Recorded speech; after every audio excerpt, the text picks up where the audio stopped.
तुरंत ओसामा ने अपनी वाइफ को नेवी सील के मुंह पे फेंका और नेवी सील ने जब उस हार्ड ड्राइव को लगा के चेक किया तो पता चला ओसामा अडल्ट कंटेंट देखता है।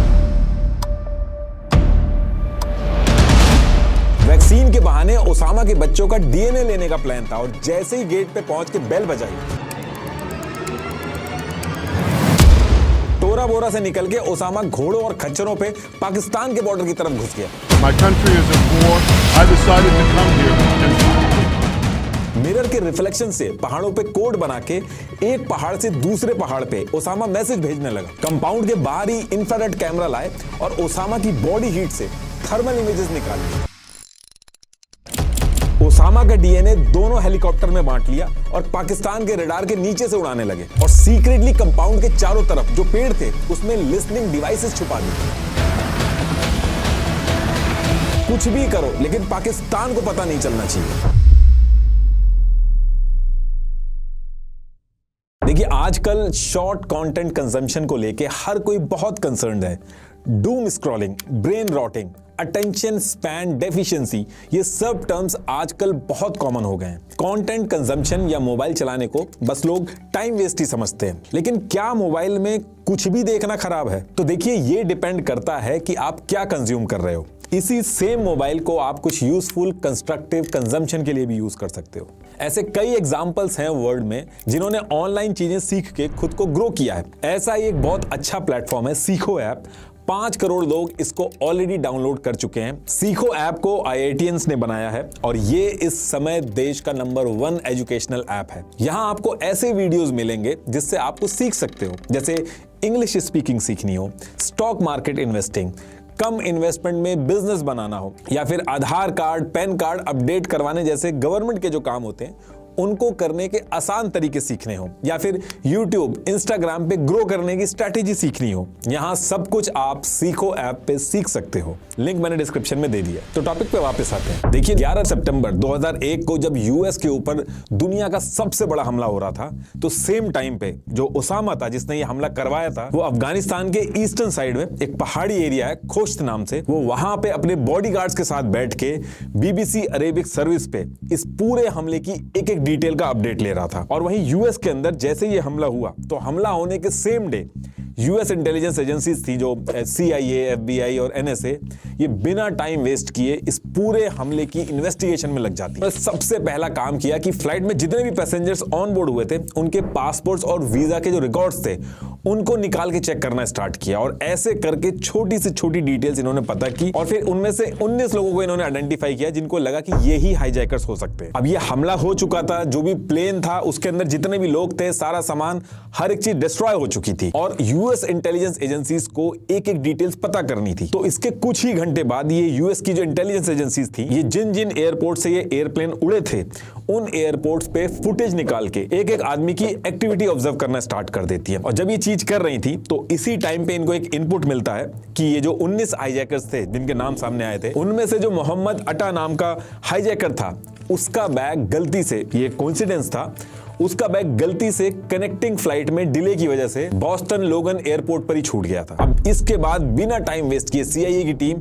इस बैग को लोकेट करके वहां पहुंचती है और उसको खोलती है और लकीली इनको ज्यादा मेहनत करने की जरूरत नहीं पड़ती है क्योंकि इस बैग के अंदर जो डिटेल्स वो ढूंढ रहे थे सारी की सारी एक ही जगह मिल गई थी। इस बैग के अंदर अलकायदा के जो इंस्ट्रक्शंस थे, ट्रेनिंग, प्लानिंग, मैनुअल्स, हर एक चीज थी। यहां तक कि मोहम्मद अट्टा जो था उसका जो वसीयतनामा था वो तक इसके अंदर मिल गया था और इन्हीं सारी डिटेल से कंफर्म हुआ कि इसके पीछे अलकायदा के ओसामा का भी हाथ है। और इसके बाद भी ये लोग रुकते नहीं है। ये जो 19 हाईजैकर्स थे ये यूएस में जब से आए थे उनकी पुरानी कॉल्स, ईमेल्स, बैंक के ट्रांजैक्शन ये भी ट्रैक करना स्टार्ट किए और यही सारी चीजें ढूंढने में इनको ऑफिशियल कंफर्मेशन मिल गया कि ये जो सारा अटैक है ये अलकायदा नहीं कराया, क्योंकि इन हाईजैकर्स के पास जो फंडिंग आ रही थी यूएस के अंदर वो अलकायदा से आई थी, जो इन्होंने दुबई के अकाउंट से वायर ट्रांसफर की थी। और ये जितने भी हाईजैकर्स थे इन्होंने अफगानिस्तान और पाकिस्तान के एरिया में ट्रेनिंग की थी। अब यहां से ये ऑफिशियल कंफर्मेशन तो हो गया था कि अलकायदा का काम है, लेकिन ये जो अलकायदा नाम है ये यूएस के लिए नया नहीं था। CIA की टीम ने अगस्त 2001 में ही, यानी कि हमले से 1 महीने पहले ही वार्निंग दे दी थी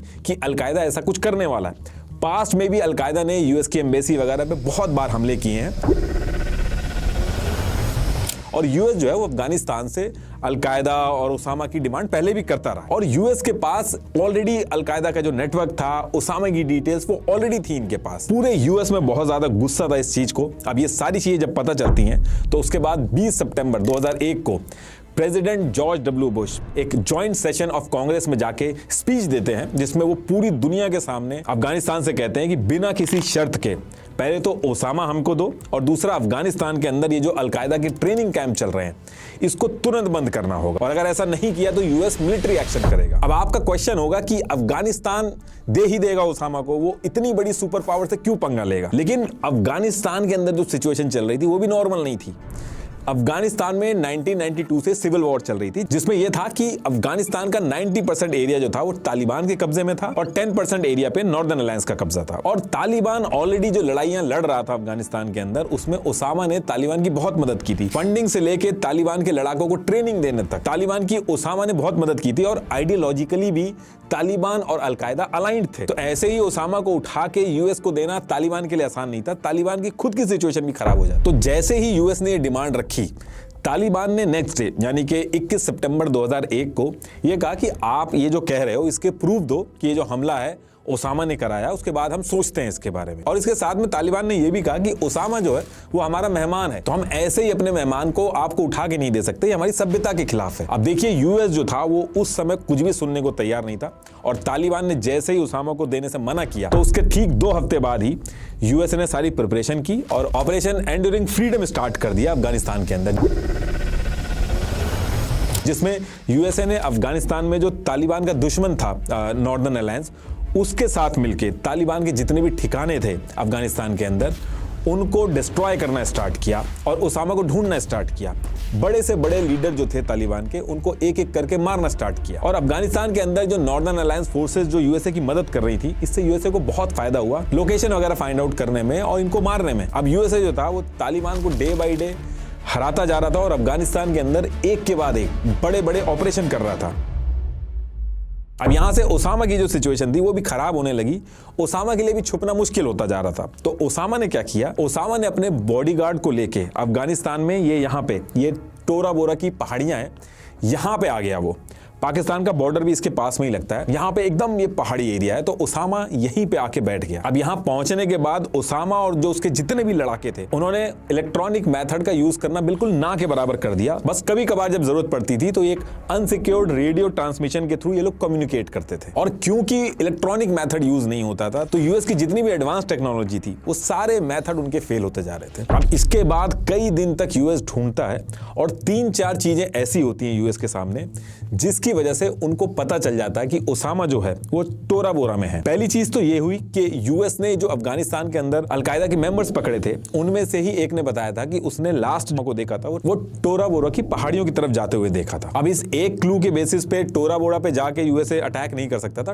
टोरा बोरा बहुत बड़ा इलाका था और पहाड़ी एरिया था। अब इसके बाद दूसरी चीज ये हुई कि यूएस की जो एजेंसी की एक स्पेसिफिक टीम थी जो अलकायदा के अनसिक्योर्ड रेडियो सिग्नल जो होते थे उनके थ्रू जो लोग आपस में कम्युनिकेट करते थे उनको बैठ के सुनती थी, तो उस कम्युनिकेशन के अंदर भी उन्होंने टोरा बोरा का नाम सुना। और इसके साथ साथ यूएसए की एक टीम थी जो अलकायदा के कम्युनिकेशन के तरीके पे स्टडी कर रही थी। उन्होंने बताया था कि अलकायदा के मेंबर पहाड़ियों में जो आपस में कम्युनिकेशन करते थे तो उसमें क्या करते थे कि मिरर के रिफ्लेक्शन से कोड में बात करते थे एक दूसरे से पहाड़ी के अंदर। तो टोरा बोरा की पहाड़ियों में भी ये रिफ्लेक्शन डेली दिखते थे इनको। और फिर एक दिन गलती से ओसामा ने अनसिक्योर्ड रेडियो सिग्नल से कहीं पे बात करी तो ओसामा की वॉइस भी पकड़ी गई उसमें।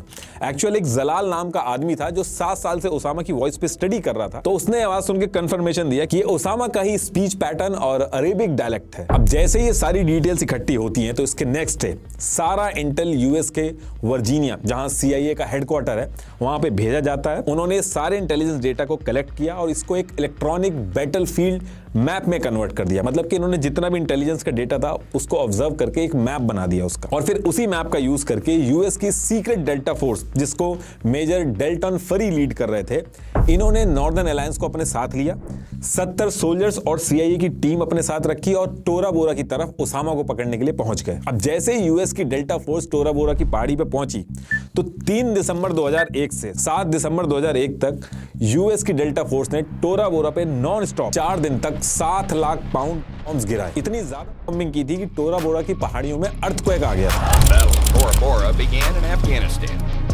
Operation Enduring Freedom began in October of 2001, but Osama bin Laden avoided capture as Al-Qaeda and Taliban forces fled into the rugged White Mountains. लेकिन उसके बाद भी ये नहीं पता चल पा रहा था कि ओसामा आखिर है कहां पे। अब यहां से ओसामा को समझ में आ गया था कि वो यहां पे ऐसे फंस जाएगा और यूएस की डेल्टा फोर्स जो है उसको पता है कि ओसामा यहीं पे है, तो ये वापस ऐसे नहीं जाएंगे। तो ओसामा ने एक अनसिक्योर्ड रेडियो ट्रांसमिशन के थ्रू अफगान के नॉर्दर्न अलायंस जो टोरा बोरा में यूएस के साथ ही आई हुई थी, उसके साथ इस अनसिक्योर्ड रेडियो सिग्नल के थ्रू बात स्टार्ट करी।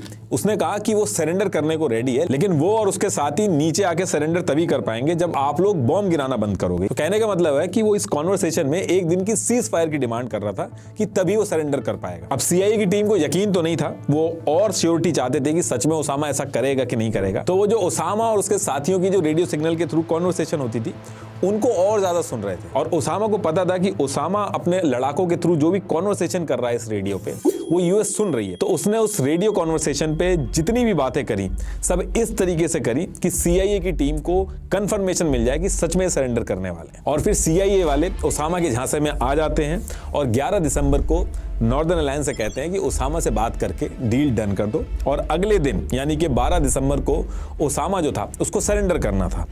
लेकिन जितने टाइम बॉम्बिंग रुकी उतने टाइम ओसामा ने अपना एस्केप रूट तैयार किया और अपने बॉडीगार्ड को लेके पाकिस्तान की तरफ घोड़ों और खच्चरों पे भाग गया। और फिर इसके बाद अचानक से ओसामा की जो फैमिली थी अफगानिस्तान के अंदर वो भी गायब हो जाती है। अब वो कहां गए ये किसी को नहीं पता था। ये बहुत बड़ा मौका था जो यूएस के हाथ से निकल गया था।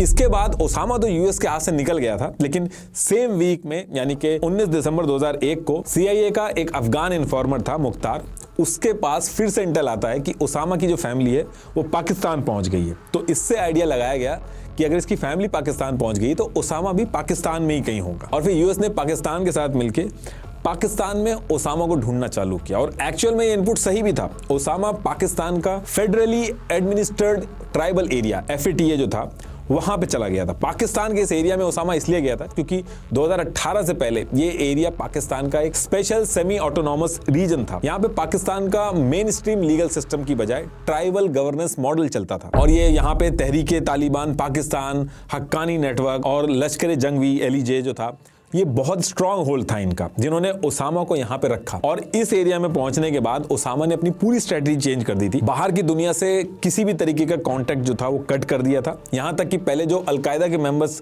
और गार्ड थे उनसे जो बातें करता था, उनसे जो कम्युनिकेशन करता था, उसको भी उसने कट कर दिया था। किसी को भी नहीं पता था, यहाँ तक कि अलकायदा के मेंबर तक को नहीं पता था कि ओसामा और उसकी फैमिली कहाँ पे है। ओसामा और उसकी फैमिली जो थी वो छुपे रहते थे और बाहर की दुनिया से कॉन्टेक्ट करने के लिए डेली नीड्स, सिक्योरिटी और लॉजिस्टिक का सारा काम इब्राहिम अल कुवैती करता था। ये अलकायदा का सबसे ट्रस्टी था और रेडियो, सैटेलाइट फोन, इंटरनेट हर चीज से दूर ओसामा कम्युनिकेशन करने के लिए डेली लेटर लिखता था जो अलकायदा के पास जाते थे, और उसमें वो अपना एक कोड नेम अजमराए से साइन करता था। और इब्राहिम ओसामा का एज अ कुरियर काम करता था और जो मैसेज थे वो आगे जाके अलकायदा के जो अलग अलग नेटवर्क थे वहां तक पहुंचाता था, और वहां से डिसाइड होता था कि अलकायदा को क्या आगे करना है। इस पूरी कम्युनिकेशन की चेन में इलेक्ट्रॉनिक कुछ भी यूज नहीं होता था। बस एक एक्सेप्शन किया था इन्होंने, कुछ अगर अर्जेंट होता था तो उसके लिए इब्राहिम जीमेल लॉगिन करता था, ड्राफ्ट में मैसेज लिख देता था, और अलकायदा के मेंबर जो थे उनके पास भी सेम जीमेल का पासवर्ड होता था।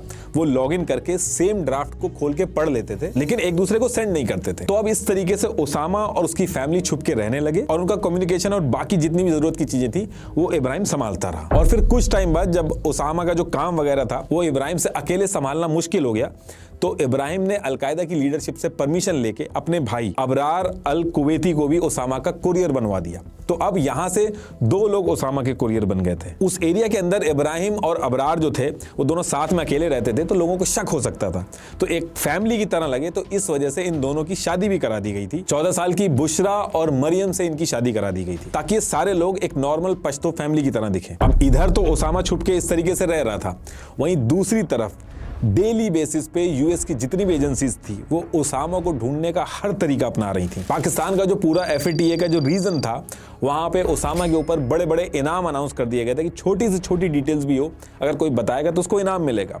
और ये चीज हर किसी तक पहुंच जाए, तो दुकानों में जो माचिस मिलती थी उसके ऊपर भी इनाम प्रिंट करा दिया गया था कि जो ओसामा के बारे में कुछ भी बताएगा उसको $5 मिलियन मिलेंगे। इसके साथ साथ CIA ने इस पूरे एरिया के अंदर कुछ प्राइवेट मोबाइल कंपनीज जैसे AT&T, स्प्रिंट, वेराइजन, इनके साथ एक एक सीक्रेट एग्रीमेंट भी साइन कर लिया था जिसमें FATA के पूरे एरिया में जो भी दुकानों पे मोबाइल फोन और कंप्यूटर बिकते थे उसमें एक सीक्रेट चिप लगा के बेचने लगे थे ताकि अलकायदा के लोग जब वो फोन खरीदे तो उनको ट्रैक कर लिया जाए, क्योंकि ऐसे और कोई क्लू नहीं मिल रहा था। लेकिन ये सारी की सारी चीजें फेल हो गई थी क्योंकि इलेक्ट्रॉनिक मोड पूरी तरीके से उसामा ने बंद कर रखा था। अब साल दर साल बीतते जा रहे थे और CIA की टीम के ऊपर बहुत प्रेशर था और वो लोग फ्रस्ट्रेट होते जा रहे थे। तो अब इसके कुछ टाइम बाद CIA क्या करती है, वो ट्राई करती है कि वो अपना कोई बंदा अलकायदा में प्लांट करने का सोचती है, क्योंकि उनको ये रियलाइज हो गया था तभी उसामा के बारे में कुछ पता चल पाएगा। तो हुमाम अल बलावी उर्फ अबू दुजाना इस नाम से एक डॉक्टर था जो अलकायदा से लिंक के चक्कर में पकड़ा गया था। तो इसको CIA पकड़ के कहती है कि तुम हमारे डबल एजेंट बन जाओ, तुम्हें बस इतना पता करना है कि उसामा कहां है और आगे की जिंदगी पूरी की पूरी तुम्हारी फ्री हो जाएगी, तुम्हें कोई जेल नहीं होगी। और फिर इस चीज के लिए हाँ कर देता है। तो इसको एक छोटी सी ट्रेनिंग करवा के और इसके बाद न्यूज फैला दी जाती है कि बलावी जो है वो CIA के हाथों से भाग गया है। अब यहां से इसका काम था कि अलकायदा का ट्रस्ट जीत के CIA को उसामा के बारे में कुछ भी पता चले तो CIA को बता दे। बलावी जो था वो जैसा CIA कहती थी बिल्कुल वैसा ही किया। इसने अलकायदा का ट्रस्ट जीता और छोटे मोटे इनपुट देना स्टार्ट किया और फिर इसके कुछ टाइम बाद इसने CIA को बताया कि अलकायदा को वैसे ही डॉक्टर की जरूरत थी, उनको इसके ऊपर बहुत ट्रस्ट हो गया। अलकायदा के मास्टरमाइंड अल जवाहरी का इलाज करने का टास्क इसको दिया गया। ये सारी मेडिकल रिपोर्ट वगैरह भी भेजता है और CIA इससे बहुत ज्यादा खुश हो जाती है। और फिर इसके कुछ दिन बाद ये CIA को एक सिक्योर्ड नेटवर्क के थ्रू बताता है कि इसको उसामा के बारे में बहुत ही इंपॉर्टेंट चीज पता चल गई है जिससे CIA उसामा को पकड़ लेगी। और इसके बाद ये कहता है कि मैं आपको डिटेल बता दूंगा, आप मुझे फ्री कर देना। लेकिन फोन पे ये सारी डिटेल्स नहीं बता सकता, इसलिए मिल के ही बता पाएगा। CIA इसको अपने सबसे सिक्योर्ड कैंप चैपमैन में सीक्रेटली बुलाती है। सेम वीक बलावी का बर्थडे भी था, तो CIA की टीम इतनी खुश थी कि बलावी के लिए इन्होंने सरप्राइज केक भी रखा था कि जैसे ही आके उसामा के बारे में बताएगा फिर सारे लोग मिलकर केक काटेंगे। और इस कैंप के अंदर CIA के सारे सीनियर ऑफिसर्स ही रहते थे। अब यहाँ से बलावी जो था वो आता है। इस पूरे कैंप के आसपास की जो सिक्योरिटी थी वो बहुत टाइट थी। पहले चेक पोस्ट पे सबकी चेकिंग हो रही थी, लेकिन CIA ने बलावी की चेकिंग करने को मना कर दिया था। दूसरी चेक पोस्ट पे भी इसकी कोई चेकिंग नहीं हुई, इसको सीधे कहा गया कि इसको आगे आने दो। अब सारी सिक्योरिटी से फ्रीली निकल के बलावी CIA के कैंप में पहुंचता है, जहां CIA की टॉप लीडरशिप वेट कर रही थी कि आज उसको उसामा की लोकेशन का पता चलेगा। और बलावी CIA के सारे ऑफिसर्स के साथ मिलता है, दोनों हाथ आगे करता है और खुद को उसे उड़ा देता है।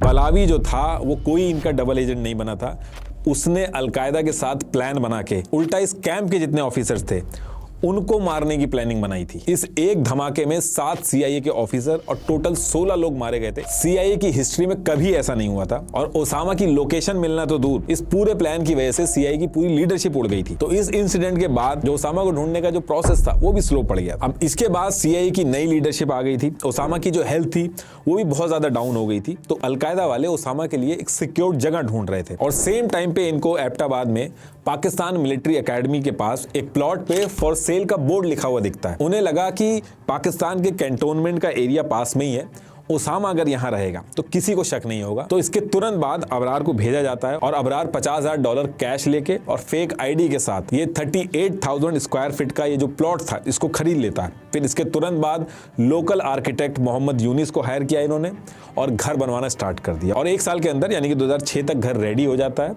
और 2006 में उसामा, अबरार, इब्राहिम तीनों की फैमिली यहाँ पे शिफ्ट हो जाती है। घर के बाहर का सारा काम अलकायदा को लेटर वगैरह भेजना, कम्युनिकेशन वगैरह मेंटेन करना और आगे की प्लानिंग करना अबरार और इब्राहिम ही करते थे कुरियर बनके। और घर के अंदर अबरार और इब्राहिम की जो वाइफ थी वो खाना वगैरह बनाती थी और बाकी सारे काम करती थी। और उसामा जो था पूरे टाइम इस कंपाउंड के अंदर छुप के रहता था। अब उसामा यहाँ शिफ्ट हो गया था और अगले 5 साल तक उसकी लोकेशन का US को कुछ नहीं पता चलता है। अब इसके बाद डेट आती है 27 अगस्त 2010 और इस दिन CIA को बिल्कुल आइडिया नहीं था कि इतने सालों से वो जिसको ढूंढने के लिए दिन रात एक कर रहे थे आज वो उनको धोखे से मिलने वाला है। होता क्या है कि उसामा का सबसे ट्रस्टेड कुरियर जो था जिसका नाम इब्राहिम था उसको किसी काम से पेशावर सिटी में जाना पड़ता है और पूरे पेशावर सिटी के अंदर ऑलरेडी जो सिग्नल्स थे वो CIA के रडार पे थे। अब जनरली इब्राहिम पेशावर जैसे एरिया में बात करने के लिए एक सिक्योर मेथड का यूज करता था, बट उस दिन आलस के चक्कर में वो पेशावर के पब्लिक एरिया में खड़े होकर अपने पर्सनल फोन से ही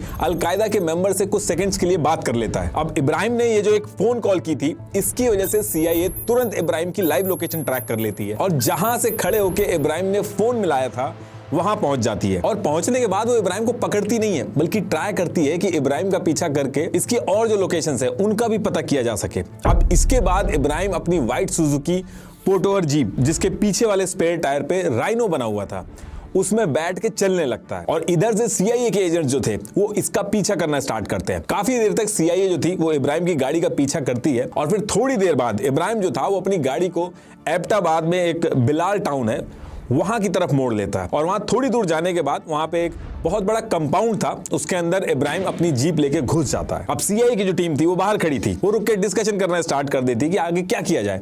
मेनली ये लोग सोच रहे थे कि डायरेक्ट अंदर जाने की बजाय कुछ दिन तक इसी कंपाउंड को ट्रैक किया जाए कि इब्राहिम यहां से निकल के कहां जाता है और उसकी मदद से ये शायद ओसामा तक पहुंच सके। अब जब ये सीआईए के लोग आपस में डिस्कशन कर रहे थे तो इनका ध्यान इब्राहिम जिस कंपाउंड में घुसा था उस पर पड़ा। और उस कंपाउंड को जब इन्होंने ध्यान से देखा तो वो कंपाउंड जो था इनको थोड़ा सा अजीब लगा। करीब 38,000 स्क्वायर फीट में पूरा कंपाउंड बना था, लेकिन इतने बड़े कंपाउंड में सिर्फ एक ही मेन एंट्री थी और दीवारें जो थी इसकी 18 फीट की ऊंची बाउंड्री बना रखी थी चारों तरफ। और उन बाउंड्रीज के ऊपर भी बार्ब वायर लगा रखी थी। और ऊपर वाले फ्लोर को ये लोग देख के और ज्यादा सरप्राइज हुए। विंडोज नहीं थी और जो बैल्कनी थी उसमें 7 फीट की बाउंड्री करवा रखी थी। जनरली अगर आप बैल्कनी देखेंगे तो उसमें इतनी ऊंची बाउंड्री कोई नहीं लगवाता है। तो ये सारी चीजें देख के इनको डाउट होता है कि इब्राहिम के लिए इतना सारा अरेंजमेंट नहीं किया गया होगा। जरूर इब्राहिम के साथ इसमें कोई हाई वैल्यू टारगेट हो सकता है जो ओसामा तक पहुंचा दे, क्योंकि इस बात से ये लोग श्योर थे कि ओसामा इस कंपाउंड में नहीं होगा, क्योंकि वहीं थोड़ी दूर पे पाकिस्तानी मिलिट्री एकेडमी भी थी। ओसामा इतना बड़ा रिस्क नहीं लेगा कि पाकिस्तान मिलिट्री एकेडमी के पास ही घर बना के रहने लगे। इनको लगता था कि ये कहीं गुफा वगैरह या फिर पहाड़ों के बीच में होगा। अब इसके अगले दिन फिर से इस कंपाउंड के पास ये लोग पहुंचते हैं। ये लोग कंपाउंड के अंदर जो एक्टिविटीज होती हैं उनको ऑब्जर्व करना स्टार्ट करते हैं। और जब और डिटेल्स इस कंपाउंड के बारे में पता चलती है तो और ज्यादा सरप्राइज हो जाते हैं लोग। इनको पता चला कि पिछले 5 साल से इस कंपाउंड के अंदर जो लोग रह रहे हैं वो आसपास के जो घर हैं, जो लोग हैं, उनसे किसी से भी मतलब ही नहीं रखते थे। और उस टाइम पे घरों के अंदर वायर्ड फोन लाइंस होती थी, तो इस कंपाउंड के अंदर कोई फोन लाइन नहीं थी, इंटरनेट टेक्नोलॉजी किसी भी चीज का ये लोग यूज नहीं कर रहे थे। ये पूरा मिलिट्री एरिया था, उसके बाद भी यहाँ पे कोई सर्वेलांस कैमरा वगैरह कुछ भी नहीं लगा हुआ था इस एरिया में। और आसपास के लोग और बच्चों से इन्होंने इनडायरेक्टली कुछ बातें पता करने की कोशिश की, तो इनको लोगों ने बताया कि बहुत ही पैसे वाले हैं। एक बार क्रिकेट खेलते हुए बच्चों की बॉल चली गई थी कंपाउंड के अंदर, तो इन्होंने बॉल वापस नहीं करी, बल्कि उसकी जगह जितने की बॉल थी उसका 10 गुना पैसा इनको दे दिया। अब सीआईए के एजेंट ये सारी डिटेल्स लेके इनके जो डायरेक्टर थे उस टाइम पे, लियोन पुनीटा, उनको ये ईमेल लिखते हैं। उस ईमेल का टाइटल था closing in on Osama bin Laden's courier. Mainly इस पूरे ईमेल में इन्होंने ये लिखा था कि ये जो कंपाउंड है ये नॉर्मल नहीं है, हमें लग रहा है कि ये भी हो सकता है इसके अंदर ओसामा हो। अब जब ये ईमेल मिलता है लियोन पनेटा को, वो तुरंत एक प्रेजेंटेशन बनाते हैं और इस प्रेजेंटेशन को बनाने के बाद ये सीधे प्रेसिडेंट बराक ओबामा के पास पहुंचते हैं कि देखिए ऐसे एक कंपाउंड मिला है जो कि पाकिस्तान के अंदर है। टीम को लग रहा है कि इसके अंदर ओसामा हो सकता है और इसके लिए हमें बिना पाकिस्तान को बताए पूरे कंपाउंड की एक इन्वेस्टिगेशन स्टार्ट करनी होगी। तो इस पे ओबामा कहते हैं कि भले ये कंपाउंड पाकिस्तान के अंदर है, आप बिना पाकिस्तान को कुछ बताए अपना काम स्टार्ट कर दो। अब जैसे ही व्हाइट हाउस से गो अहेड मिलता है तो सितंबर 2010 का स्टार्टिंग ही था, ये लोग इस कंपाउंड के बारे में पता करने में लग जाते हैं। और ये सारे लोगों ने मिलकर एक कॉमन डॉक्यूमेंट बना लिया था जिसका नाम था एनाटॉमी ऑफ अ लीड। इसमें जो जो डिटेल्स इस कंपाउंड से रिलेटेड मिलती थी इसमें ये लोग ऐड कर देते थे, चाहे वो कितनी ही छोटी क्यों ना हो। अब जब ये लोग इस कंपाउंड को ट्रैक कर रहे थे तो इसी बीच में इनको पता चलता है कि बीच बीच में इस कंपाउंड में जो औरतें रहती हैं वो एक फोन का यूज करके कभी कभी बात करती हैं और उस बात करने के दौरान ये झूठ बोलती हैं कि ये कुवैत में है, जबकि ये थी पाकिस्तान के एबटाबाद के उसी कंपाउंड के अंदर। कई दिनों तक ये बेसिक इंफॉर्मेशन जो है दूर से रह के इस कंपाउंड को ऑब्जर्व करके इकट्ठा करते हैं और नवंबर 2010 में सीआईए की टीम जो थी, जो यूएस के अंदर बैठी थी, वो ओबामा के पास पहुंचती है कि इस कंपाउंड में ओसामा के होने के बहुत स्ट्रॉन्ग चांसेस हैं, हमें जरूर इस कंपाउंड के ऊपर कोई एक्शन करना चाहिए, बहुत ज्यादा चांसेस हैं कि ओसामा इसके अंदर मिल जाएगा। अब ओबामा ये सारी डिटेल सुनने के बाद पूछते हैं कि आप ये जो स्ट्रॉन्ग फीलिंग कह रहे हो ये कितनी स्ट्रॉन्ग है, आप परसेंटेज में बताओ। तो जॉन ने उस टाइम पे कहा था 90%, उनकी टीम ने कहा 80% और सीआईए के डेप्यूटी डायरेक्टर माइकल मोरेल ने कहा 60%। और फिर उसके बाद ओबामा ने कहा कि ये जो कंपाउंड कंपाउंड है पाकिस्तान के अंदर है, कोई एक्शन अगर हमें करना है तो थोड़ी और पॉसिबिलिटीज एक्सप्लोर करनी होगी। ये भी हो सकता है कि उसामा की जगह गल्फ का कोई शेख भाग के वहां पे रह रहा हो, या कोई और भी हो सकता है, और गलती से भी हमने कोई एक्शन लिया और उसामा की जगह कोई और हुआ, तो ये हम अफोर्ड नहीं कर सकते।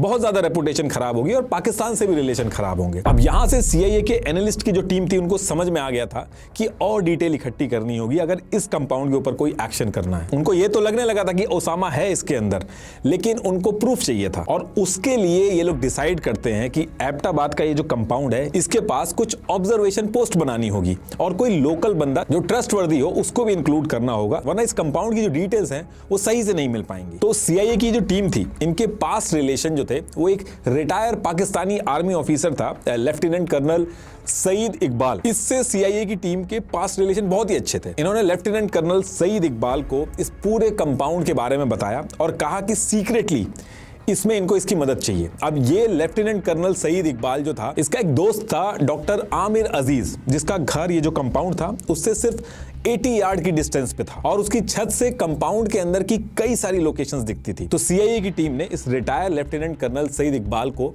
आमिर के घर भेजने का डिसाइड किया, और फिर सैयद इकबाल आमिर के घर पहुंच के थोड़ी देर तो इधर उधर की बात करता है, फिर वो कहता है कि मुझे आपके डॉग से मिलना है। एक्चुअली आमिर के घर के अंदर जो डॉग्स थे वो छत पे थे, और इन डॉग से मिलने के बहाने retire lieutenant colonel Saeed Iqbal छत पे पहुंच जाता है और उसी छत के ऊपर से ये जो कंपाउंड था वहां पे मल्टीपल फोटोज खींच लेता है, और वो फोटोज जो है वो सीआईए को लाके दे देता है। इस कंपाउंड से रिलेटेड जितनी भी डिटेल्स मिल रही थी उसको जोड़ा जा रहा था, और इसका टास्क जो था वो सीआईए की एक अलग टीम थी जिसको गीना बेनेट लीड कर रही थी।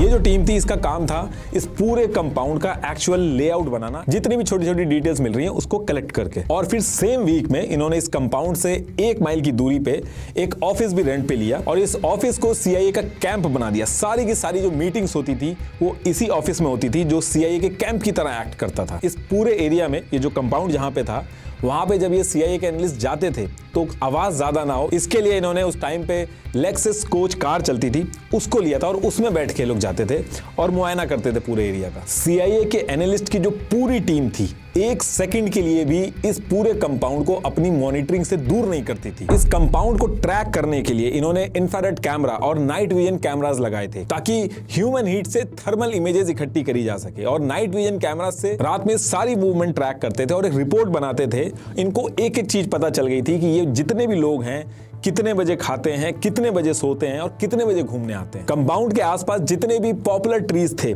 सब में लिस्टिंग डिवाइस तक लगा दिए गए थे ताकि गलती से कोई भी बात हो तो वो सुनाई दे। अब इसके बाद दिसंबर 2010 स्टार्ट हो गया था और अभी तक इन्होंने जितनी भी डिटेल्स इकट्ठी की थी उससे इन्हें इतना पता चल गया था कि इस कंपाउंड के अंदर 20 से 22 लोग रहते हैं, जिसमें इनको तो लग रहा था कि उसामा है, और उसामा की 3 वाइफ और बच्चे इकबाल और अबरार जो हैं उसकी फैमिली इसके अंदर रह रही है। और इसके साथ साथ इन्हें यह भी पता चला था कि इस कंपाउंड के अंदर से रोज एक आदमी हैंड रिटन नोट्स भेजता है जो इब्राहिम एज अ कोरियर बन के आगे पहुंचाता है, और इस तरीके से पूरे अलकायदा के अंदर जितने भी लड़ाके वगैरह थे उनको मैसेज मिलता था और आगे की प्लानिंग डिसाइड होती थी। सीआईए की टीम बहुत ज्यादा श्योर थी कि इस तरीके के मैसेज कंपाउंड के अंदर से बैठ के ओसामा ही भेज सकता है, लेकिन उनके पास कोई प्रूफ नहीं था। सीआईए की टीम दिन रात बस वो एक प्रूफ ढूंढने में लगी थी जिसको ढूंढ के यूएसए भेजा जा सके और तब जाके इस कंपाउंड के ऊपर कोई एक्शन प्लान किया जाए और ओसामा को पकड़ा जाए। अब इसके बाद दिसंबर के लास्ट वीक आते आते सीआईए की टीम जो मॉनिटरिंग कर रही थी उन्होंने डेली बेसिस पे एक एक्टिविटी नोटिस की। इस कंपाउंड के अंदर जो सबसे ऊपर वाला फ्लोर है इसमें एक लंबा आदमी बैल्कनी में आता है और तेज वॉक करता है कुछ देर के लिए और फिर अंदर चला जाता है, और शेड्स वगैरह लगा के बालकनी में ऐसे अरेंजमेंट किए गए थे जिससे उस लंबे आदमी का चेहरा नहीं दिखता था, बस वॉल के ऊपर उस आदमी की शेडो दिखती थी। और ओसामा की जो हाइट थी वो भी 6 फुट 4 इंच थी। तो सिर्फ उस परछाई के बेसिस पे सीआईए की टीम ने वॉल और परछाई यानी कि शेडो जो थी उसका रेशियो निकाल के एक रिपोर्ट बनवाई, लेकिन उस रिपोर्ट में भी एग्जैक्ट हाइट नहीं आ पाई, एक रेंज आई। उस रिपोर्ट में यह आया कि जो आदमी वॉक करता है उसकी हाइट 5 फुट 5 इंच से लेके 6 फुट 8 इंच तक हो सकती है। तो ये रेंज बहुत लंबी निकलती है, तो इससे भी ये किसी कंक्लूजन पे नहीं पहुंच पाते हैं। लेकिन सीआईए की सारी टीम एक कंक्लूजन पे पहुंच गई थी कि जो लंबा आदमी है जो इस कंपाउंड में रोज आता है बालकनी में घूमता है ये इस पूरे कंपाउंड का हेड है, क्योंकि ये अकेला आदमी था उस 20 से 25 लोगों में जो आसपास लोग काम कर रहे थे, उनकी कभी भी मदद नहीं करता था। तो इससे CIA की टीम को यह पता चल गया था कि यही मेन आदमी है और यही ओसामा भी हो सकता है जो टॉप फ्लोर पे रह रहा है। अब इसके बाद CIA की टीम आपस में मिलकर डिसाइड करती है कि अगर जमीन के अंदर खुदाई करके अगर इस कंपाउंड के सीवेज का एक्सेस मिल जाए तो ह्यूमन वेस्ट से DNA मिल जाएगा और फिर श्योरिटी मिल जाएगी कि ओसामा इस कंपाउंड के अंदर है कि नहीं। ओसामा के जो फादर थे उन्होंने 22 शादियां की थी और ये 56 भाई बहन थे।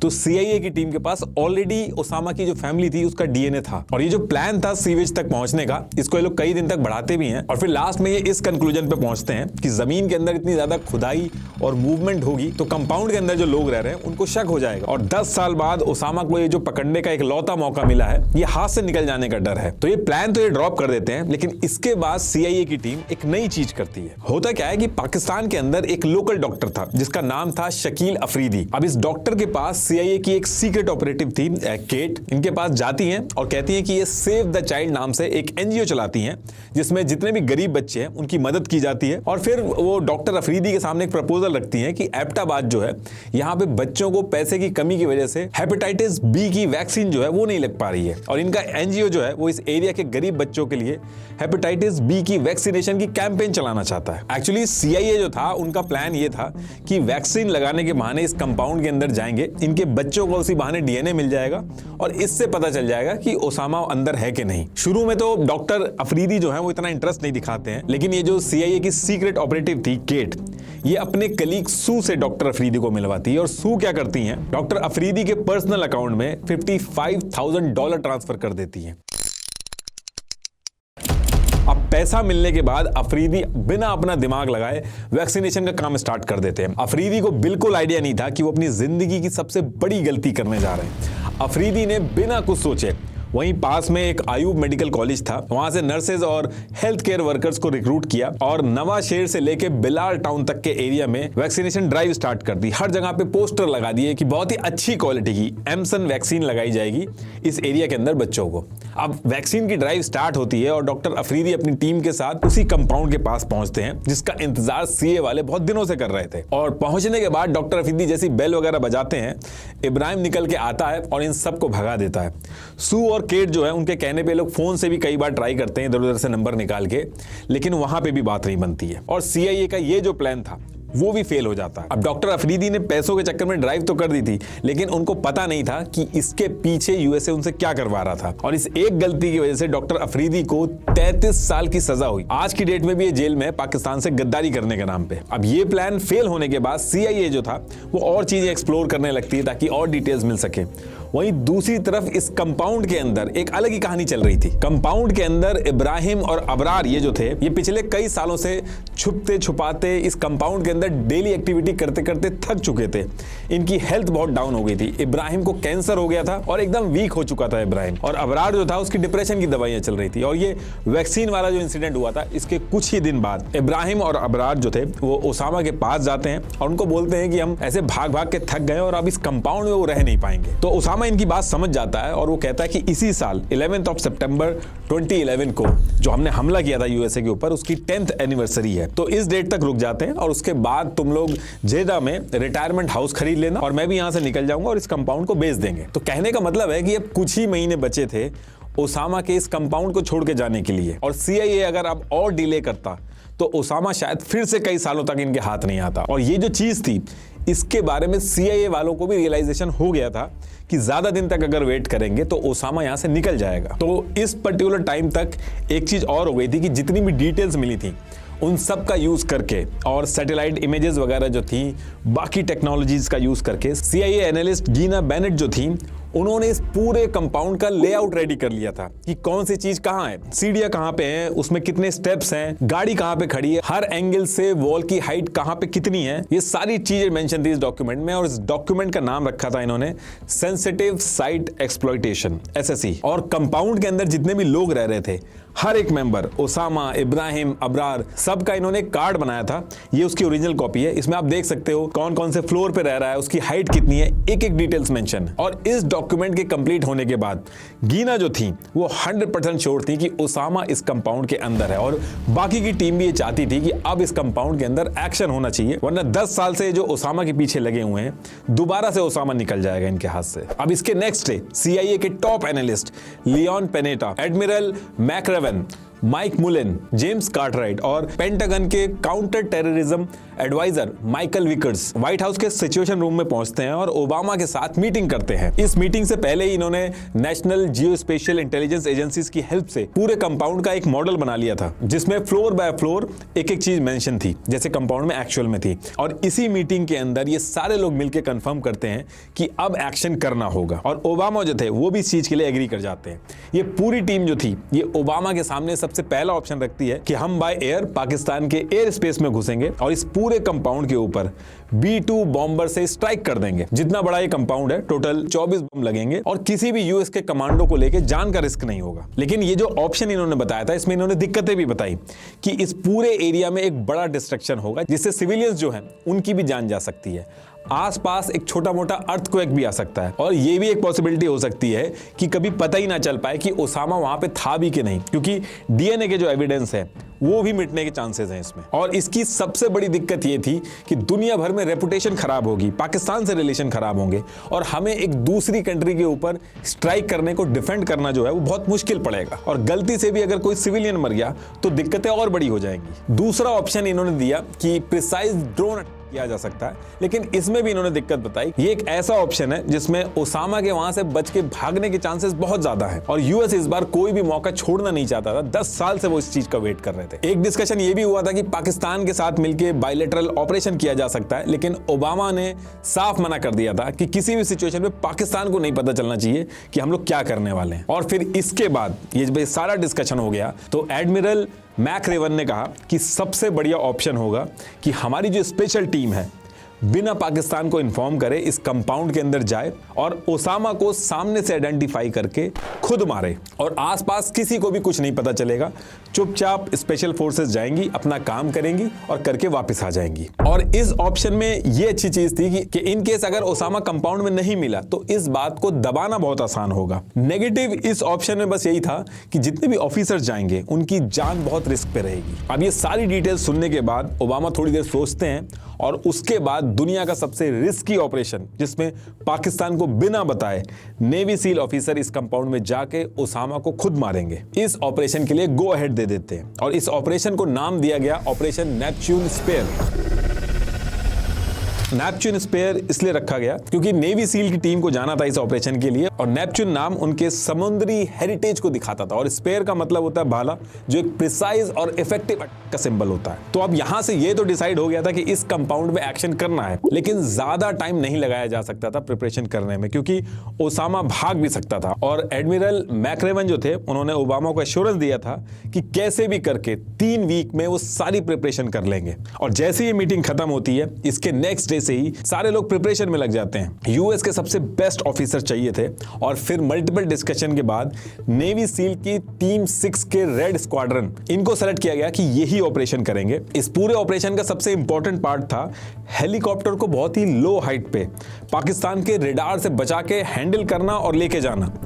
इसके लिए यूएस आर्मी के 160 स्पेशल ऑपरेशन एविएशन रेजिमेंट के पायलट्स ले लिए गए। ये इस तरह की सिचुएशन के लिए बेस्ट माने जाते हैं। तो ऐसे करके टोटल 24 ऑफिसर सेलेक्ट किए गए जो इस सिचुएशन के लिए बेस्ट थे, और उनका प्रीवियस रिकॉर्ड भी बहुत अच्छा था। और ये जितने भी लोग सेलेक्ट हुए थे, इनको किसी को भी इस ऑपरेशन के बारे में नहीं बताया गया था कि ये ओसामा को मारने के लिए सेलेक्ट हुए हैं। बस इनको इतना बताया गया था कि अफगानिस्तान और पाकिस्तान के एरिया में एक ऑपरेशन करना है और उसके लिए प्रिपरेशन करनी है। और फिर ये सारी चीजें होने के बाद 10th of April 2011 को ये जितने भी ऑफिसर्स थे जिनको सेलेक्ट किया गया था, इनको नॉर्थ कैरोलिना के जंगल में एक सीक्रेट लोकेशन पे ले जाया जाता है। और जब सारे ऑफिसर्स वहां पे पहुंच गए तो उनके सामने एबटाबाद वाला जो कंपाउंड था उसका एक मॉडल रखा हुआ था और वहीं से थोड़ी दूर पे एग्जैक्ट सेम साइज का कंपाउंड रेडी किया गया था ताकि ये सारे लोग प्रिपरेशन कर सकें। और इसके बाद इसी कंपाउंड के अंदर, जो कि एग्जैक्ट रेप्लिका थी उस ओरिजिनल कंपाउंड की, ये सारी टीम प्रैक्टिस करना स्टार्ट कर देती है। और प्रैक्टिस के टाइम में ही इन्होंने अपनी टीम में एक बेल्जियन ब्रीड का डॉग जिसका नाम कायरो था उसको भी ऐड कर लिया। और इस डॉग को भी ये डेली अपने साथ हेलीकॉप्टर से कुदाने की प्रैक्टिस करते थे। और इस ग्रुप के अंदर पश्तो ट्रांसलेटर को भी रखा गया था ताकि ऑपरेशन के टाइम पे जब ये कंपाउंड से लोगों को निकाल रहे होंगे, उनको पकड़ रहे होंगे, ताकि उनसे बात करी जा सके, उनसे डिटेल्स निकाली जा सके। और फिर इसके अगले 5 दिन तक ये उसी मॉडल पे फ्लोर बाय फ्लोर प्रैक्टिस करते हैं और लो हाइट पे प्लेन को उड़ाना उतारना ये डेली बेसिस पे करते हैं। और फिर 5 दिन बाद यानी कि 18 अप्रैल 2011 को इस पूरी टीम को यूएस के नेवाडा की एक सीक्रेट लोकेशन पे ले जाके सेम मॉडल पे प्रैक्टिस करवाई जाती है, क्योंकि नेवाडा और अफगानिस्तान का टेम्परेचर और एलिवेशन जो था वो ऑलमोस्ट सेम था। तो एक तरफ तो इन लोगों की ट्रेनिंग चल रही थी, वहीं दूसरी तरफ और भी टीमें बनाई गई थी और उनको भी अलग अलग सिचुएशंस के लिए रेडी किया जा रहा था। जैसे अगर ओसामा ने सरेंडर कर दिया तो रूल के हिसाब से यह था कि उसको मार नहीं सकते, उसको अरेस्ट करना होगा। तो एक टीम बनाई गई थी जिसमें लॉयर्स, इंटरप्रेटर्स वगैरह थे ताकि अरेस्ट करके उस टीम के पास ओसामा को लाया जा सके। और इस इंटेरोगेशन टीम को रेडी करके अरेबियन सी में USS Carl Vinson aircraft carrier पे प्रैक्टिस करवाई जा रही थी और रेडी करवाया जा रहा था कि इन केस अगर ओसामा सरेंडर कर देता है तो उसको इसी एयरक्राफ्ट पे लाया जाएगा और ये स्पेसिफिक टीम जो है उसका इंटेरोगेशन करेगी। इसके बाद एक और टीम बनाई गई जिसको रोडेज और जॉर्ज लिटिल हेड कर रहे थे। इस टीम का काम था इस पूरे ऑपरेशन के बाद मीडिया को क्या कहना है। अलग अलग सिनेरियो के लिए ये लोग प्रिपरेशन कर रहे थे। जैसे अगर ओसामा मारा जाता है तब क्या कहना है मीडिया से, सरेंडर करता है तब क्या कहना है, नेवी सील अगर पकड़े जाते हैं या ऑपरेशन फेल हो जाता है उस केस में मीडिया को क्या ब्रीफिंग करनी है। इस टीम ने हर सिचुएशन के लिए मीडिया को क्या बोलना है, किस तरीके से बोलना है, सारी चीजें रेडी कर ली थी। और इसके साथ साथ मार्क केल्टन और एम्बेसडर कैमरॉन जो थे, इन्होंने भी अपने 2 प्लान रेडी करके सबमिट कर दिए थे। इस प्लान में यह था कि अगर नेवी सील ऑपरेशन में कहीं फंस जाते हैं तो भागना कैसे है। इसमें इन्होंने 2 प्लान रेडी करके एक इंडियन बॉर्डर की तरफ से एग्जिट रूट बनाया था, दूसरा कराची की तरफ से इन्होंने एग्जिट प्लान बनाया था जहां पे इन्होंने यूएसएस कार्ल विंसन शिप को वहां पे तैनात कर रखा था ऑलरेडी। तो ये सारी चीजें रेडी करने के बाद जो मोटा मोटी जो इन्होंने प्लान बनाया था वो ये था कि ये सारी टीम जो है वो पहले यूएसए से ट्रेनिंग वगैरह लेके अफगानिस्तान की जलालाबाद में जो यूएस का एयरबेस है वहां पे जाके रुकेंगी और ऑर्डर्स का वेट करेंगी। और जलालाबाद वाले एयरबेस में total 5 helicopters, 2 UH-60 Black Hawk stealth helicopters और 3 बोइंग CH-47 चिनूक हेलीकॉप्टर्स इनका वेट करेंगे। और जब गो हेड मिलेगा तो ये लोग इन हेलीकॉप्टर्स को पाकिस्तान के एयर स्पेस से लो हाइट पे उड़ा के पाकिस्तान के रेडार से बच के लोकेशन पे पहुंच जाएंगे। ये जो हेलीकॉप्टर्स थे ये स्पेशल थे, इनको कस्टमाइज भी किया गया था।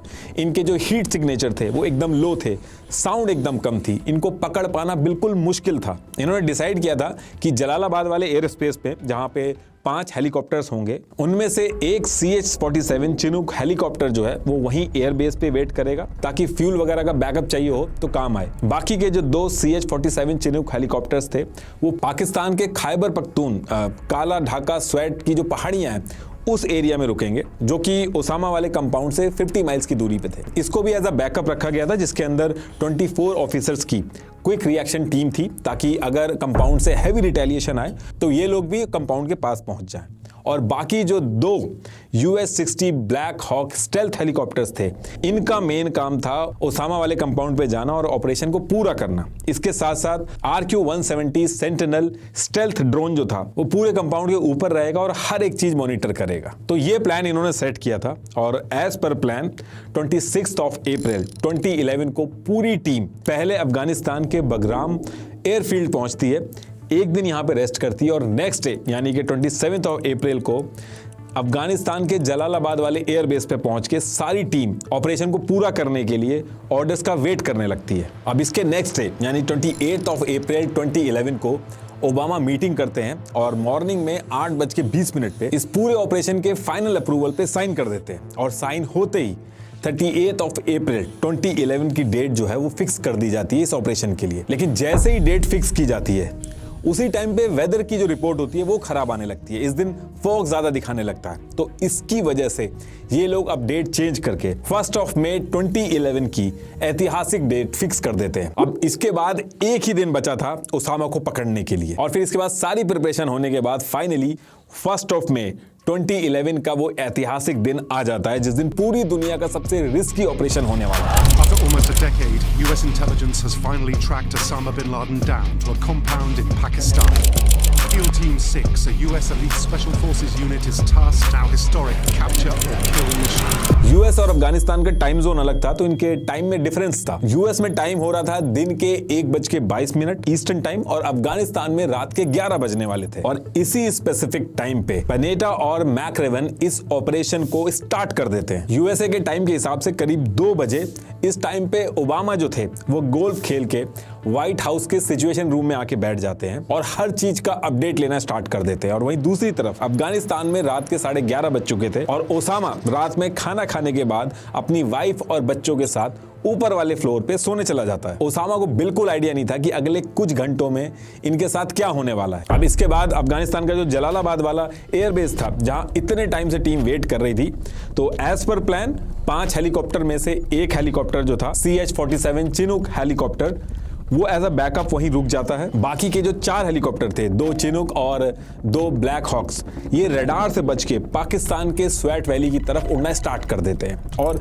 15 मिनट के अंदर ही पाकिस्तान के एयर स्पेस में एंट्री कर देते हैं। और जैसी एंट्री होती है ये बिल्कुल लो हाइट पे उड़ना स्टार्ट कर देते हैं, और पाकिस्तान का रडार था वो इनको नहीं पकड़ पाता है। अब इसके बाद ये चारों हेलीकॉप्टर करीब 12 बजे स्वात वैली पहुंचते हैं, और यहाँ पे 4 में से 2 चिनूक, जिसमें क्विक रिएक्शन टीम थी, वो वहीं पाकिस्तान के काला डाका स्वात में पहाड़ियों में रुक के वेट करते हैं as a backup. Commander admiral William McRaven Afghanistan के जलालाबाद में बैठ के व्हाइट हाउस के सिचुएशन रूम में एक एक चीज का अपडेट दे रहे थे, और ऑफिसर्स और ड्रोन जो थे उसमें कैमरे लगे हुए थे, तो कैमरे की वजह से सिचुएशन रूम के अंदर ओबामा और उनकी जो टीम थी वो लाइव देख रही थी। ये है वो फेमस इमेज, आप नोटिस करोगे ओबामा गोल्फ के कपड़ों में बैठे हैं यहाँ पे। अब इसके बाद रात में स्वैट वैली से 2 ब्लैक हॉक्स हेलीकॉप्टर्स ओसामा के कंपाउंड में ऑपरेशन करने के लिए निकलते हैं, और 30 मिनट के अंदर यानी 12:30 के अंदर ये दोनों हेलीकॉप्टर ओसामा के कंपाउंड में पहुंच जाते हैं। ये जो आप देख रहे हैं ये उस पूरे कंपाउंड का लेआउट है, ये मेन गेट है,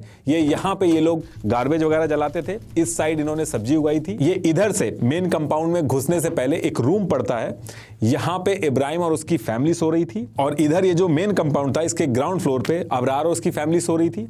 फर्स्ट फ्लोर पे ओसामा का बेटा खालिद था, और इसके ऊपर वाले फ्लोर पे ओसामा अपनी वाइफ और बच्चों के साथ सो रहा था। अब पहला ब्लैक हॉक हेलीकॉप्टर जो था इसमें 12 नेवी सील कमांडर्स थे, इस टीम का नाम था चॉक 1, और दूसरा ब्लैक हॉक हेलीकॉप्टर जो था इसमें भी 12 नेवी सील्स थे, इनके साथ एक डॉग और एक ट्रांसलेटर भी था, इनकी टीम का नाम था चॉक 2। अब इसके बाद चॉक 2 वाला जो हेलीकॉप्टर था वो हवा में ही रहता है, और इसमें से एक नेवी सील ऑफिसर डॉग के साथ उतरता है, और उतर के ये इस तरफ कंपाउंड के मेन गेट पे जाके गार्ड करता है, ताकि कोई भी बाहर से आए या कोई भागने की कोशिश करे तो उसको संभाला जा सके। और इसके बाद 3 और नेवी सील ऑफिसर रोड पे उतरते हैं, और वहीं रोड पे उतर के वेट करने लगते हैं। और फिर इसके बाद बाकी नेवी सील ऑफिसर जो थे वो भी उतरते हैं, और रोड की साइड वाली वॉल से कूद के ओसामा वाला जो मेन कंपाउंड था उसकी तरफ बढ़ते हैं, और पहुंचते ही ये पूरे कंपाउंड की लाइट बंद कर देते हैं, ताकि कंपाउंड के अंदर जितने भी लोग हैं उनको मूवमेंट करने में दिक्कत हो और कुछ भी दिखे नहीं। बाकी इस ऑपरेशन के अंदर बाकी जितने भी नेवी सील्स ऑफिसर थे उन्होंने नाइट विजन ग्लासेस पहन रखे थे, उनको साफ दिख रहा था। अब इसके बाद दूसरा हेलीकॉप्टर जो था वो इस साइड से उतरना स्टार्ट करता है, लेकिन वो अपने ही बनाए हुए डाउनवर्ड एयर फ्लो में फंस जाता है, जिसकी वजह से सेटलिंग विद पावर नाम का एक एरोडायनेमिक फिनोमेना हो गया था, और हेलीकॉप्टर ने अपना पूरा कंट्रोल खो दिया था, वो अनस्टेबल हो गया था। ट्रेनिंग के टाइम पे इन्होंने जो कंपाउंड बनाया था उसकी जो वॉल थी वो छोटी हाइट की थी, और उसमें चेन लिंक फेंसिंग थी, जबकि जो ओरिजिनल कंपाउंड था उसकी हाइट भी ज्यादा थी और वो कंक्रीट की बनी हुई थी। तो हेलीकॉप्टर के ब्लेड उसमें लगते हैं और हेलीकॉप्टर अनस्टेबल हो जाता है, लेकिन फिर भी पायलट ने दिमाग लगा के हेलीकॉप्टर को नोज पे लैंड करवा दिया। इससे बाकी जो नेवी सील्स ऑफिसर्स थे वो सेफली बाहर निकल जाते हैं, लेकिन हेलीकॉप्टर की टेल दीवार से बाहर लग के टूट जाती है।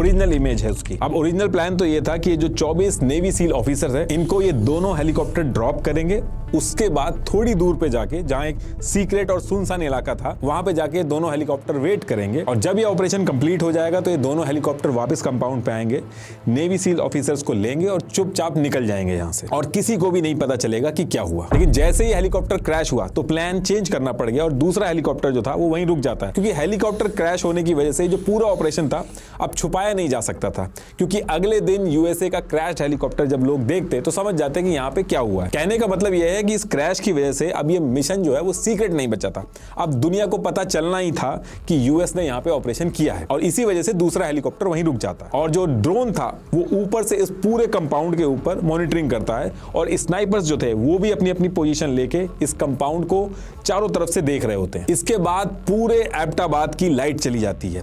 ये भी सीआईए के प्लान का एक हिस्सा था, ताकि ज्यादा विजिबिलिटी ना हो और लोगों को ज्यादा पता ना चले। लेकिन एक शोएब अतर नाम का आदमी जो कंप्यूटर पे काम कर रहा था, उसने उस टाइम अपने ट्विटर हैंडल रियली वर्चुअल से ट्वीट किया, helicopter hovering over Abbottabad region at 1 AM is a rare event. अब इसके बाद ये जो टीम थी इस तरफ से घुसती है और C4 एक्सप्लोसिव का यूज करके गेट तोड़ती है, फिर इस साइड जाती है। इसमें इब्राहिम और उसकी फैमिली थी और इन्होंने रूम अंदर से बंद कर रखा था, और सील टीम के मैथ्यू जो थे वो इस रूम के पास गए तो बंद रूम के अंदर से ही इब्राहिम ने गोलियां चला दी। इधर से नेवी सील भी गोली चलाते हैं और इब्राहिम मारा जाता है, और फिर जब इब्राहिम मर जाता है तो गेट खोल के इब्राहिम की वाइफ निकलती है, क्योंकि उसको डर था कि बच्चों को कहीं गोली ना लग जाए। बच्चे जो थे इन्होंने बोरियों के पीछे छुपा रखे थे। मैथ्यू अपनी टीम के साथ इन लोगों को वहीं सरेंडर कराता, बच्चों को भी वहीं रोकता। उसके बाद अपनी टीम के साथ मेन कंपाउंड की तरफ बढ़ता है और C4 एक्सप्लोसिव का यूज करके दूसरा गेट भी तोड़ते हैं। अब जब ये मेन कंपाउंड की तरफ बढ़ते हैं, वहां पे ओनील की टीम ट्रांसलेटर के साथ मेन कंपाउंड की तरफ ऑलरेडी बढ़ रही थी। इस टाइम पे हेलीकॉप्टर पूरे कंपाउंड के चक्कर लगा रहा था, और ओसामा की दिक्कत ये थी कि ऊपर वाले फ्लोर पे खिड़की नहीं थी, तो वो चाह के भी नीचे क्या चल रहा है उसको कुछ भी नहीं पता चल पा रहा था। अब इसके बाद यहां से नेवी सील जो थी वो ग्राउंड फ्लोर पे पहुंचती है। यहां पर अबरार, उसकी वाइफ और 3 बच्चे होते हैं, और यहां से ट्रांसलेटर जो था वो अबरार को उसी की लैंग्वेज में आवाज मारता है, और फिर जैसे ही अबरार दिखता है अबरार को ये लोग गोली मार देते हैं। उसकी वाइफ को भी एक गोली लगती है, और सारे बच्चे और जितनी फीमेल थी कंपाउंड को उन सबको ये इकट्ठा करके एक जगह कर दे रहे थे। अब इसके बाद नेवी सील की टीम फर्स्ट फ्लोर पे पहुंचती है, जहां पे ओसामा का बेटा खालिद था।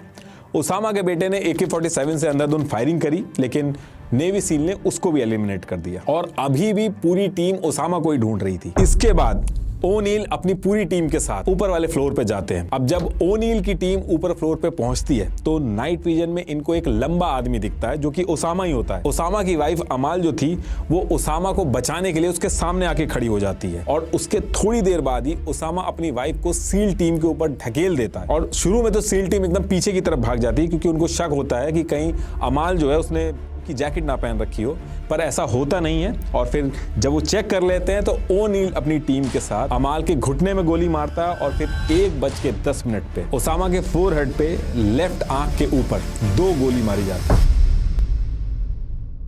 अब यहां से ओसामा मर तो गया था, लेकिन अभी भी सील टीम जो थी उसको कंफर्म नहीं पता था कि जो मारा गया आदमी है वो ओसामा ही है कि नहीं। नेवी सील ऑफिसर बीसन नेट ने बेड से एक चादर उठाई और ओसामा के मुंह को भी साफ किया, फोटो भी खींची और आगे भेजी। 15 मिनट तक यही सब चलता रहा, और ये कंफर्म करते रहे कि जो मारा गया आदमी है वो ओसामा है कि नहीं। इन्होंने ओसामा की हाइट भी नापने की कोशिश की, लेकिन मेजरिंग टेप जो था उसको लाना भूल गए थे। इसके बाद जो ट्रांसलेटर था वो ओसामा की बेटी सुमैयान और मरियम से पूछा कि ये आदमी कौन है, तो मरियम तो झूठ बोल देती है, वो कहती है कि अब्दुल्ला बिन मोहम्मद है ये, लेकिन सुमैया जो थी वो सच बोल देती है कि उसका फादर ओसामा है। और फिर डबल कंफर्म करने के लिए तीसरी बेटी जो 11 साल की थी सैफिया, इससे भी पूछा जाता है, ये भी कहती है कि ओसामा है। और फिर ओसामा की दूसरी वाइफ खैरिया जो थी उससे पूछा जाता है, तो वो भी ये कहती है कि ये जो आदमी मारा गया ये ओसामा ही है। और तब जाके जो नेवी सील की टीम थी उनको कंफर्म होता है कि उन्होंने ओसामा को मार दिया। और फिर इसके बाद ये अफगानिस्तान में बैठे मैकरेवन को सैटेलाइट फोन से कॉल करके बोलते हैं जेरोनिमो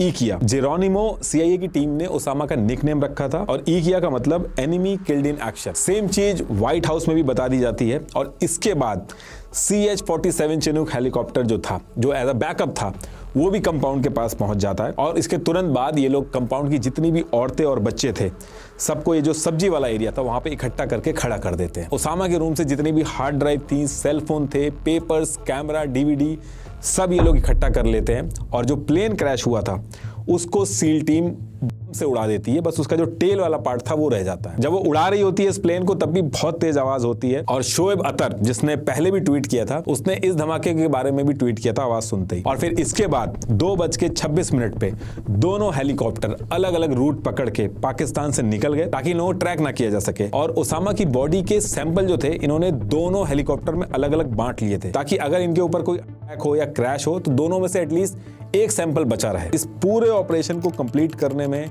40 मिनट लगे। इसके बाद ये लोग ओसामा की बॉडी को लेके अफगानिस्तान पहुंचते हैं, जलालाबाद के अंदर। वहां डीएनए टेस्ट करने के लिए भेजा जाता है, ओसामा के फैमिली मेंबर के डीएनए से मैच करने के लिए। और ओसामा के कपड़े वगैरह उतार के बॉडी वगैरह चेक करते हैं, उसके कपड़ों में से 500 यूरो मिलते हैं। और जब फिर एक्चुअल में कंफर्म हो जाता है कि ये ओसामा ही है तो 11:35 पे ओबामा पूरी दुनिया को बताते हैं कि उन्होंने ऑपरेशन कंडक्ट किया पाकिस्तान के अंदर और ओसामा को मार दिया। The United States has conducted an operation that killed Osama bin Laden, the leader of Al-Qaeda. ये जो स्पीच बोली थी ये भी ऑलरेडी प्रिपेयर्ड थी। और उसके बाद ये लोग ओसामा की जो बॉडी थी उसको V-22 एयरक्राफ्ट में डाल के मुस्लिम रिचुअल्स के साथ अरेबियन सी में डाल देते हैं। वहीं दूसरी तरफ पाकिस्तान में सुबह के 3:45 हो गए थे और सारी चीजें पता चल गई थी। पाकिस्तान के अंदर भी आर्मी वगैरह कंपाउंड की लोकेशन पे पहुंच गई थी। वहां से जो ओसामा की वाइफ और बाकी बच्चे थे उनको निकाल के एक पर्दे वाली बस में हॉस्पिटल ले जाया गया। और जब इंटेरोगेशन हुई तो पूरा सिनेरियो उनके बच्चे और उनकी वाइफ ने बताया कि उस रात हुआ क्या और 5 साल से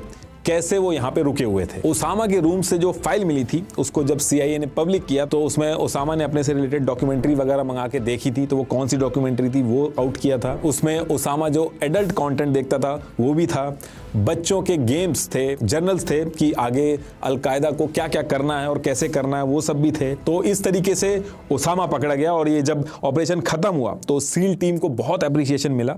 लेकिन इस पूरे ऑपरेशन को सक्सेसफुली तो सील टीम ने कर लिया था, लेकिन ये लोग मेजरिंग टेप ले जाना भूल गए थे। तो ओबामा ने मजाक उड़ाते हुए सील टीम को एक मेजरिंग टेप भी गिफ्ट दिया था। और फिर इस तरीके से यूएस ने दुनिया के मोस्ट वांटेड आदमी को 10 साल लगा के पकड़ा। अपने व्यूअर्स के लिए मैंने सीखो ऐप पर एक शो लॉन्च किया है जहां मैं एक एक्सक्लूसिव क्रिएटर हूं जिसमें मैं डिस्कस करूंगा वो बातें जो आपको एक एस्टैब्लिश यूट्यूबर बनाने में हेल्प कर सकती है। आज रात 9 बजे इस शो का पहला एपिसोड कैसे अपने चैनल की निश सेलेक्ट करें लाइव होगा।